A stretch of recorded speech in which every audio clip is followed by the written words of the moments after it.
Supreme Court Justice Ruth Bader Ginsburg has been a hero to liberal feminists, who have given her the rap-like name Notorious RGB, on the subject of race. However, Ginsburg is no hero. In fact, she's had a racist secret hiding in plain sight for years. The revelation came in a tweet from Ed Whelan, president of the Ethics and Public Policy Center and a lawyer who writes for the National Review Online's Bench Memos column. He's also the co-editor of the book Scalia Speaks, so he knows a thing or two about the Supreme Court and the justices that serve on it. Whelan tweeted in response to an article by the New York Times talking about Supreme Court Justice nominee Brett Kavanaugh, and his knack of choosing women as his law clerks. More than half of Judge Kavanaugh's law clerks were women, something conservatives want you to remember about the SCOTUS nominee. A tweet by the Times read with a link to the article, which dispels the myth that he might be anti-woman, and therefore,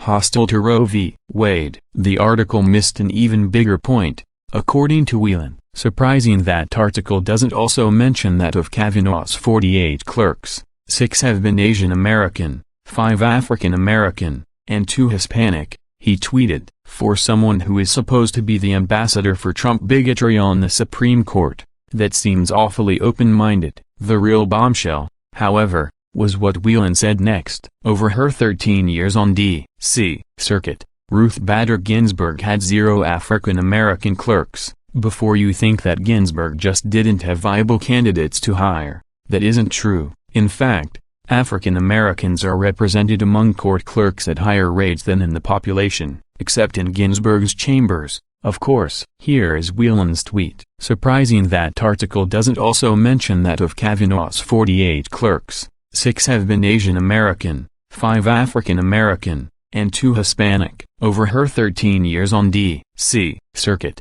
Ruth Bader Ginsburg had 0 African American clerks. After being accused of cherry-picking numbers after all, the 0 clerks fact didn't cover her Supreme Court term. Someone checked the numbers there. Ian Samuel. As of late 2017, RBG had hired 1, ever, black law clerk at SCOTUS. Ed's not cherry-picking.